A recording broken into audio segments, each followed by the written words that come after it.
పుత్తూరు మున్సిపాలిటీకి సంబంధించి పుత్తూరు చైర్మన్ హరిగారు వచ్చి ఇక్కడ నేను చెప్పేదన్నీ అవాస్తవాలు, వాళ్ళు ఎటువంటి డబ్బులు భువనేశ్వరి గారు ఎటువంటి డబ్బులు ఇవ్వలేదు, మేడం గారికి 40 లక్షలు ఇవ్వలేదు అని చెప్పి టీడీపీ వాళ్ళతో కుమ్మక్క అయిపోయి ఆమె ఆ విధంగా ప్రవర్తిస్తూ ఉంది అని చెప్పారు. మేము రాజశేఖర రెడ్డి గారు ఉన్నప్పటి నుంచి ఉన్నాము నా పార్టీలో, టీడీపీ వాళ్ళతో కుమ్మక్కయ్యి నేనైతే చెప్పలేదు. మీ మీద నేను కనీస ఒక మాట అంటూ కూడా నేను మాట్లాడలేదు, కానీ ఇప్పుడు కూడా మాట్లాడదలుచుకోలేదు. మీరు ఇచ్చింది అవాస్తవం అంటున్నారు కదా, నేను అన్నీ నిరూపించుకున్నాను, నేను సాక్ష్యాధారాలతో ఎత్తి పెట్టినాను కదా. మీరేదైనా నేను కుమ్మక్క అయినట్టు ఎవరితోనో కలిసినట్టు మీరేదైనా సాక్ష్యాధారాలు ఉంటే పెట్టి మాట్లాడండి, తర్వాత నేను దానికి సమాధానం చెప్తాను. నా దగ్గర డబ్బులు తీసుకుని వీడియో పెట్టాను, మా ఇంటికి వచ్చి డబ్బులు తీసుకొని అతను అన్న తీసుకున్నానని చెప్పింది కూడా సాక్ష్యాధారాలతో సహా రుజువులు చేసి పెట్టి మీకు చూపించాను. అదేదైనా ఉంటే నాకు చెప్పండి, నేను మాట్లాడతాను మీతో. ఇంకోటి సత్య అనే అతను, నేను వ్యాపారం నిమిత్తం ఆమె దగ్గర డబ్బులు తీసుకున్నాను, నేనైతే అప్పు కోసం కాదు, పదవి కోసం ఇవ్వలేదు అనేసి అని అన్నాడు. మీ సమక్షంలోనే నేను అతను చెప్పించినాను, మీ మీడియా సమక్షంలోనే అతను కాల్ రికార్డు ఉందన్న, ఆ సాక్ష్యం కూడా మీకు నేను ఇస్తాను.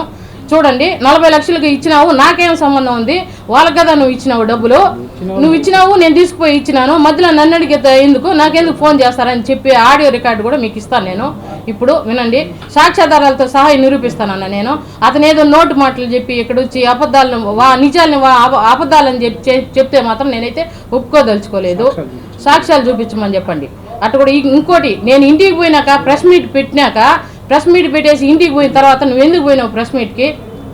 మేము ఇచ్చేసి ఉంటాం కదా డబ్బులు అంటే, అక్కడ నువ్వు కుమారస్వామి దగ్గరికి ఇప్పుడు నువ్వు కుమారస్వామి రెడ్డికి తీసుకొని నేనే తీసుకున్నాను కదా అని అన్నా మాట్లాడాలి కదా. అతను కుమారస్వామి రెడ్డి దగ్గర కాదు కదా, నువ్వు డబ్బులు నేనేం కదా తీసుకున్నాను, నువ్వెందుకని వాళ్ళ వ్యాపార నిమిత్తం ఎత్తుకున్నాను కదా అని వాళ్ళ పేరైనా నా దగ్గర ప్రస్తావించున్నారు కదా. నువ్వు ఆ విషయం ఎందుకు చెప్పడం లేదు? ఇప్పుడనే అడుగుతున్నా నేను, ఊరికే అవాస్తవాలంతా మాట్లాడద్దండి, సాక్ష్యాధారాలు ఏదైనా ఉంటే చూపించండి. నేను సాక్ష్యాలతో నిరూపించినాను, నేను నా దగ్గర డబ్బులు తీసుకునేది వాస్తవము, నాకు 40 లక్షల రూపాయలు రావాలి, ఖచ్చితంగా రావాలి. నేను ప్రమాణం చేసేదాన్ని కూడా సిద్ధంగా ఉన్నాను. రోజా మేడం కానీ నాకు చైర్మన్ పదవి ఇస్తానని చెప్పి, నా కుమారస్వామి అన్న కానీ మా రోజా మేడం కానీ నాకు మాట ఇవ్వలేదని చెప్పండి. ఈ విషయం నియోజకవర్గం అంతా తెలుసు, ఎవరు చైర్మన్ అని చెప్పి అనుకున్నారనేది నియోజకవర్గం అంతా చెప్పు. నేను డబ్బు ఇచ్చింది కూడా నియోజకవర్గం అంతా తెలుసు. కాబట్టి నేను కుమారస్వామి అన్నని కానీ రోజా మేడంనే అడుగుతున్నాను, మీరు నాకు మాట ఇచ్చి నన్ను ఏమార్చలేదా?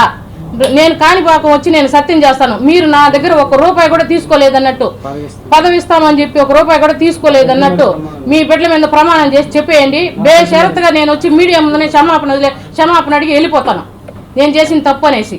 ఇంకా వాళ్ళ దగ్గర తిరిగి అలిసిపోయి వాళ్ళు మేము అంత ఇవ్వలేమో, నువ్వు 29 లక్షలు అయితే ఇవ్వగలుగుతాము, ఇవ్వము మేము అసలు 29 లక్షలు అయితే ఇవ్వగలుగుతాము, తీసుకొని పో, అది కూడా ఇస్తాం తీసుకొని పో అని నెగ్లెక్ట్గా మాట్లాడినారన్న. ఇంక విధి లేని పరిస్థితుల్లో నేను ఏం చేయలేని పరిస్థితుల్లో దానికి కూడా ఒప్పుకున్నాను. నేను దాన్ని కూడా మీడియా ముఖంగా వస్తానంటేనే మమ్మల్ని 2 నెలలు టైం అడిగాడు, 2 నెలల తర్వాత కూడా వెళ్తే మళ్ళీ 1 నెల అడిగాడు. అన్న ఇప్పుడే లేట్ అయిపోయింది కదా, దానన్నా ఇస్తానని దానన్నా ఇచ్చేయనని రిక్వెస్ట్ చేసుకున్నాను. నేను దాన్ని కూడా ఇవ్వకుండా మనిషి 2 నెలలు 3 నెలలు 1 నెల 2 నెలలు అంటే గడిపేసరికి నేను ఇంక వీలు లేదని చెప్పి మీడియా ముఖంగా తెలియజేద్దామని చెప్పి వస్తే అప్పుడు వెనక్కి పిలిచి డబ్బు ఇస్తామరా అని వెనక్కి పిలిచి 9 లక్షలు ఇచ్చారు ఒకసారి.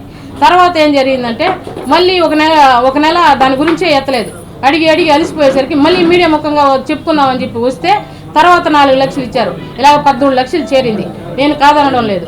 ఇంకొక విషయం ఏంటంటే నాకు 40 లక్షల రూపాయలు రావాలి, 29 లక్షలకంతా ఇంక ఒప్పుకునేది లేదు. నేను తిరిగి అలిసిపోయి ఇంత దూరం వచ్చాక నేను ఇంక 29 లక్షలకైతే ఒప్పుకునేది లేదు. అతనేదో నేను ఇచ్చేస్తాను, నేను వ్యాపార నిమిత్తం తీసుకున్నానంటే, నీ వ్యాపారం నిమిత్తం తీసుకునే ఊరికే ఎట్టిస్తామని ఆయన మన బంధువా? ఈ కాలంలో ఎవరు ఒక స్లిప్ కూడా రాసుకోకుండా, ఒక కాగితం రాసుకోకుండా వ్యాపార నిమిత్తం ఎట్ట తీసుకుంటాము?